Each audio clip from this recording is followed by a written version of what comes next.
جب بھی کھولیں کوشش کیا کریں کہ ایک دعا مانگ لینی چاہیے، یا اللہ ہم سب کو سچا پکا عاشق قرآن بنا، یا اللہ ہم سب کو قرآن کا وفادار بنا، یا اللہ ساری زندگی قرآن پڑھنے اور اس پر دل و جان سے عمل کرنے کی توفیق نصیب فرما۔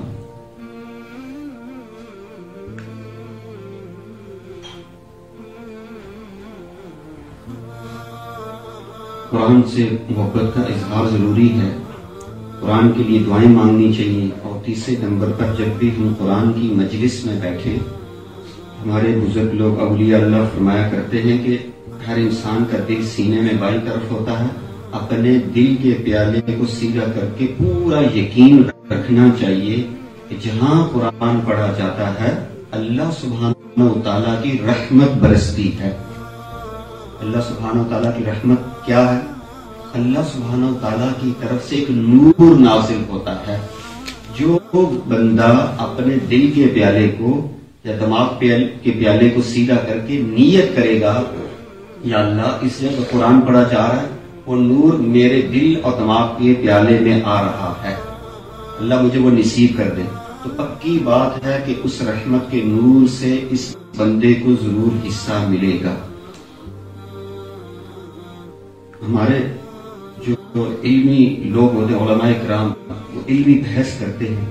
اور اس کا بہت فائدہ ہوتا ہے، ہونی چاہیے علمی بحث مباحثہ، اس کا فائدہ ہوتا ہے، دلائل دیے جاتے ہیں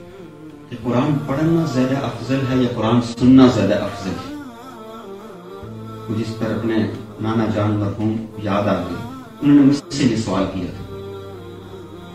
بہت ماشاءاللہ 2-3 وقت قرآن پڑھتے تھے، تو مجھ سے پوچھا کہ قرآن پڑھنا افضل ہے یا قرآن سننا افضل ہے؟ تو ہمارے جو علماء کرام لوگ ہیں یہ بڑی اس پر بحث کرتے ہیں، خیر دونوں طرف دلائل ہیں۔ بعض حضرات کا کہنا یہ ہے کہ قرآن خود ذاتی طور پر پڑھنا افضل ہے، اور بعض کہتے ہیں کہ قرآن کا سننا زیادہ افضل ہے۔ تو جو جواب دل کو لگا وہ جواب یہ ہے کہ جو بندہ خود قرآن پڑھتا ہو روزانہ، اس کو جب سننے کا موقع ملے تو اس کے لیے پھر سننا زیادہ افضل ہے۔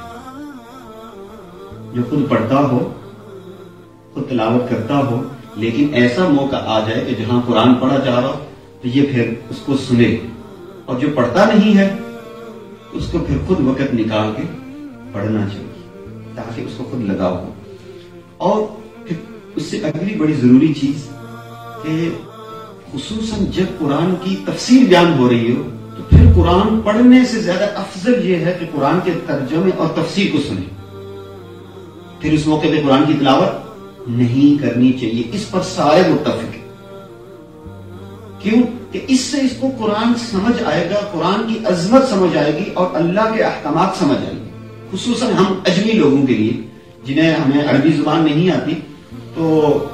اگر ہمیں ایسا موقع مل رہا ہے کہ قرآن کا ترجمہ تفسیر بیان ہوا جا رہا ہے، اس موقع پہ قرآن پڑھنا بالکل بھی ٹھیک نہیں، اس موقع پہ قرآن سننا افضل ہے، ضروری ہے۔ اور اگلا مسئلہ یہ کہ جب کہیں تلاوت لگی ہوتی ہے، کوئی یہود لگاتے ہیں ہم، تو بہت ساری جگہوں پہ ہم نے دیکھا دکاندار صبح اٹھ کے اپنی دکانوں پہ قرآن پاک کی تلاوت لگاتے ہیں، بڑی اچھی بات، بہت خیر و برکت کی بات ہے، ضرور لگانی چاہیے، لیکن اس میں ضروری مسئلہ یہ ہے کہ جب قرآن پڑھا جائے گا تو اس کا سننا خاموش ہو کر واجب ہے، اس کا خاموش ہو کے سننا واجب ہے۔ جب آپ کو لگے کہ باتیں ہو رہے ہیں، گاڑی میں بیٹھے ہیں، بعض لوگ تلاوت لگا رہے ہیں، بہت اچھی بات، اس سے بڑی سعادت کی کیا بات، آپ سفر کر رہے ہیں اور اللہ کا قرآن سن رہے ہیں، اس میں تو کوئی دوسری رائے ہے ہی نہیں۔ لیکن اگر 2-3 دوست بیٹھے ہوئے ہیں، آپس میں گپ شپ کر رہے ہیں، تو پھر یا تو پہلے تلاوت سن لیں کچھ تھوڑی دیر اور اس کے بعد گپ شپ کریں۔ اگر کوئی ضروری ہے بات چیت کرنی تو پھر اس کو بند کر دیں۔ قرآن پڑھا جا رہا ہو، اس جگہ پہ باتیں کی جا رہی ہوں اور معاملات کی جا رہے ہیں، تو یہ بالکل غلط بات ہے، اس پر گناہ ہے۔ بہرحال اللہ بولنے والے سمیت ہم سب کو سچے پکا عاشق قرآن بنائے۔